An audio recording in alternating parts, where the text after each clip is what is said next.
बिस्मिल्लाहिर्रहमानिर्रहीम अस्सलाम वालेकुम। मैं शाहिद सकलैन हूँ। आप मुझे मेरे यूट्यूब चैनल फेसबुक पेज पे देख रहे हैं। आज 6 मई है, पीर का दिन है। बरतानिया में 10 के करीब पाकिस्तानियों को सज़ाएं सुनाई गई हैं। ये लोग बरतानिया में रह रहे थे और ये एक ऐसा काम कर रहे थे जो कि एक स्कैंडल के तौर पे सामने आया। इनकी जो है वो तहकीकात हुई और जब तहकीकात में बरतानवी पुलिस को ये चीज़ नज़र आई कि वाक़ई ये लोग इस काम में मुलविस हैं, तो इन्होंने इनको गिरफ़्तार किया, इनके ख़िलाफ़ ट्रायल हुआ और ट्रायल के बाद इनको बाकायदा तौर पे अब सज़ा सुना दी गई है। ये पाकिस्तानी कौन थे? ऐसा कौन-सा काम वहाँ कर रहे थे?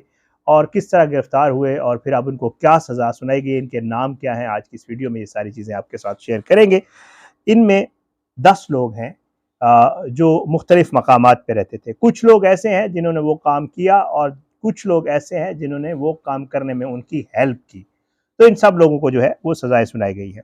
बहरहाल जी, आपको पता है कि जो लोग बरतानिया में पहले जो लोग जाते हैं वहाँ जॉब के लिए किसी तरीके से जब बरतानिया पहुँचते हैं तो उनकी कोशिश होती है कि अगर वो शादीशुदा हैं तो अपनी शरीक हयात को बरतानिया बुलाएँ और उसके लिए ज़ाहिर-सी बात है बरतानवी कवानीन में कुछ ऐसी चीज़ें मौजूद हैं जिनको आपको पूरा करना पड़ता है, कुछ शराइत होती हैं। अब ऑल्दो जो है वो तब्दील कर दिया गया है। पहले कानून ये था कि आपकी जो इनकम है वो 18,600 यूरो हो तो फिर अपनी शरीक हयात को आप बुला सकते हैं ताकि आपकी जो शरीक हयात हैं आप उसका खर्च और वो सारी चीज़ें जो है वो आसानी से बर्दाश्त कर सकें। बहरहाल इसी तरह का जो है काम बरतानिया में हुआ कि वहाँ पर एक शख्स था जो कि पाकिस्तानी था, बड़े अरसे से बरतानिया में मुकीम था।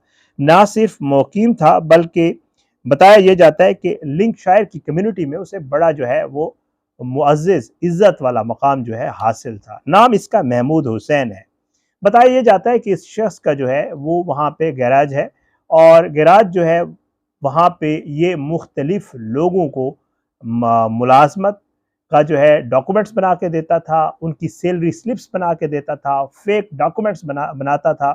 वो लोग इससे राबता करते थे जिन लोगों को अपनी शरीक हयात को बरतानिया बुलवाना होता था। बहरहाल पुलिस ने पकड़ा कैसे गया?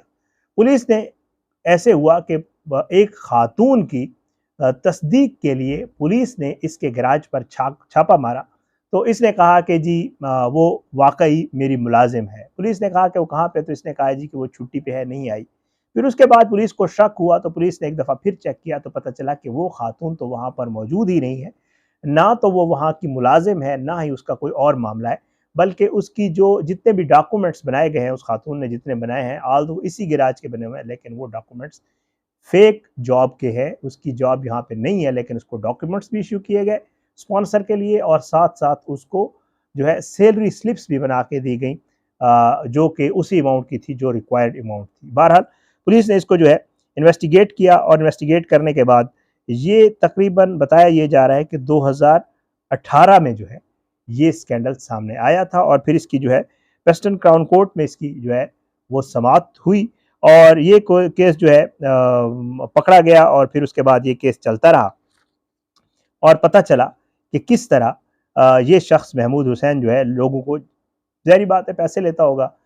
ऐसे लोग जो अपनी शरीक हयात को बुलवाना चाहते थे वहाँ पे बरतानिया में रहते हुए, लेकिन वो 18,600 जो यूरो की उनकी जो डिमांड है या ज़रूरत है वो जो कानून के मुताबिक है वो उनकी पूरी नहीं होती थी। तो वो उसके फेक डॉक्यूमेंट्स इससे बनवाते थे। वीज़ाज़ में हेर-फेर, डॉक्यूमेंट्स में हेर-फेर, बहुत सारी चीज़ें ये शख्स करता था। बहरहाल जी, वहाँ पर वीज़ा दरखास्तों पर गलत मालूमात और ऐसी चीज़ें जो है इसके हवाले से थी। बहरहाल महमूद हुसैन का बताया जाता है कि बर्ले में जो है एक गैराज है और ये वहाँ पर जो है मुलाजिम ज़ाहिर करता था लोगों को और उसके बाद जो है ये सारे उनके डॉक्यूमेंट्स बना देता था।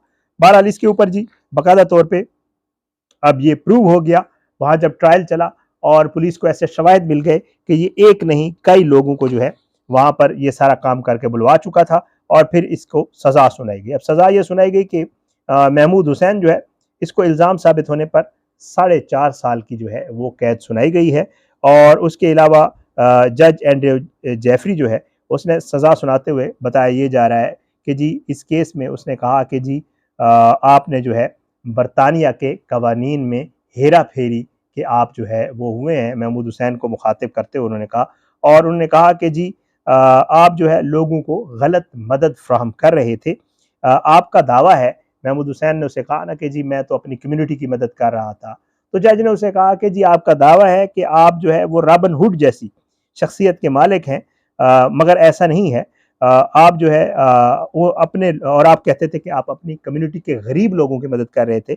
अगर आप पहली बार अपने जुर्म का इतराफ़ कर लेते तो ज़्यादा बेहतर होता। आप अपनी कम्युनिटी की लोगों की जो है वो जायज़ तरीके से भी मदद कर सकते थे, ये जो जज था उसने महमूद हुसैन से कहा। मगर आपने जाली दस्तावेज़ात और जो है झूठी सेल स्लिप फ्राहम की, और आप बताते हैं कि ये सारे मेरे रिश्तेदार थे या ताल्लुक़ वाले थे।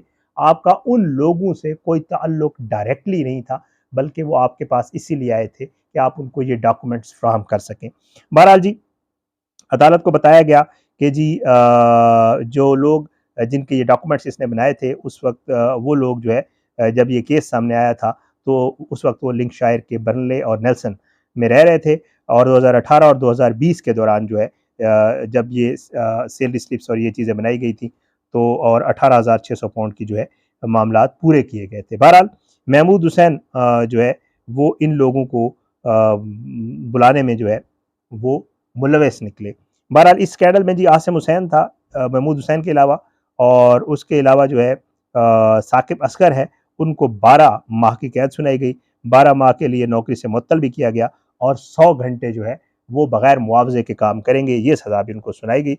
उसके अलावा जी इसमें बताया गया है कि 28 साला सिदरा रियाज़ हैं, उनको भी मुजरिम करार दिया गया है। 32 साला इसके अलावा 32 साला जो है वो सारा है, उनको भी सज़ा सुनाई गई है। 27 साला मारिया हैं, उनको भी धोखाधड़ी के ज़रिए बरतानिया में दाखिल होने पर मुजरिम करार दिया गया है। 34 साला मोहम्मदुद्दीन है, उनको भी जो है इमिग्रेशन के काम में हेर-फेर और इसमें जो है मदद का मुजरिम करार दिया गया है, और उनको 70 घंटे बगैर मुआवजे के काम करने का भी हुक्म दिया गया है। 31 साला कासिम खान है, उनको 15 माह की सज़ा सुनाई गई है, 1 साल के लिए जॉब से मुअत्तल किया गया है, और 120 घंटे जो है उनको जो है वो बगैर मुआवजे के काम करने की सज़ा सुनाई गई है। बहरहाल इसमें मारिया खान, सिद्रा अली के शोहर जो है उनको भी झूठी दस्तावेज़ात पर जो है कहा गया कि ये लोग आए भी सही, और इन्होंने भी उसी तरह का काम किया जिस तरह महमूद हुसैन और दूसरे लोग कर रहे थे, और इन लोगों के ऊपर बाकायदा तौर पे जुर्म साबित हो गया और इनको ये सख्त सज़ाएँ दी गई।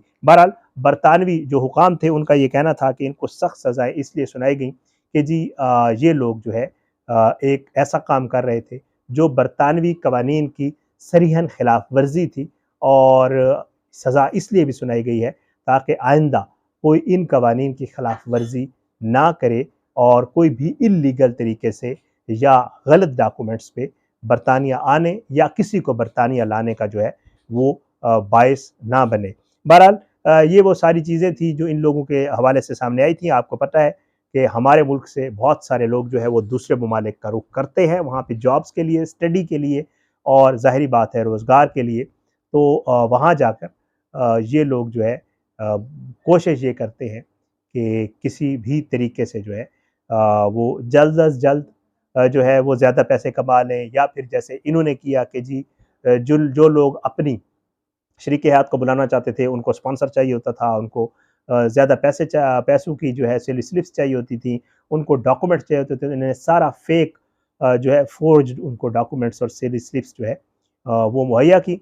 गिरफ़्तार हो गए। पुलिस वहाँ पे, आपको जैसे मैं अक्सर जो बाहर की स्टोरीज़ बताता रहता हूँ, उनमें यही कहता हूँ कि उनकी पुलिस जो है वो बाकायदा तौर पे पहले इन्वेस्टिगेट करती है, चीज़ें इकट्ठी करती है, उसके बाद हाथ डालती है, और हाथ डालने के बाद जब केस चलाया जाता है तो पुलिस के पास जो है वो इनफ एविडेंस होता है किसी भी शख्स को जो है वो मुजरिम जो है वो अपना साबित करने के लिए। बहरहाल इनके खिलाफ भी जो इल्ज़ामात थे वो चार्ज जो इनके ऊपर लगाए गए थे उसके सबूत जो है मुहैया किए गए, और कोर्ट ने जो है इनको बाकायदा तौर पे जुर्म साबित होने पर सज़ा सुना दी है। तो वो लोग जो बाहर जाना चाहते हैं, या वो लोग जो अपने उसके लिए रोज़गार के लिए या दूसरे मामलात के लिए बाहर होते हैं, दरख्वास्त उनसे यही है कि ज़ाहिर है ठीक तरीके से कानूनी तरीके से भी काम हो सकते होते हैं। ठीक है, उसमें शायद थोड़ी देर लग जाती है, लेकिन ज़ाहिर है कोई चीज़ नामुमकिन नहीं होती। तो शॉर्टकट्स जब भी इख्तियार किए जाते हैं, वो आपके लिए तो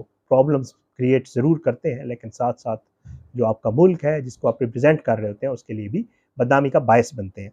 ये आज की वीडियो की तफसीलात थी। इंशाल्लाह अगली वीडियो में आपसे मुलाकात होगी। मुझे इजाज़त दें। अल्लाह पाकिस्तान का हामी और नासिर हो। इसके खिलाफ साजिशें करने वालों को नस्ल-नाबूद करे, ज़ालिमों को इबरत का निशान बनाए, मज़लूमों को इंसाफ मिले। इंशाअल्लाह अगली वीडियो में मुलाकात होगी बशर्ते ज़िंदगी। इजाज़त दें। पाकिस्तान ज़िंदाबाद। अल्लाह हाफ़िज़।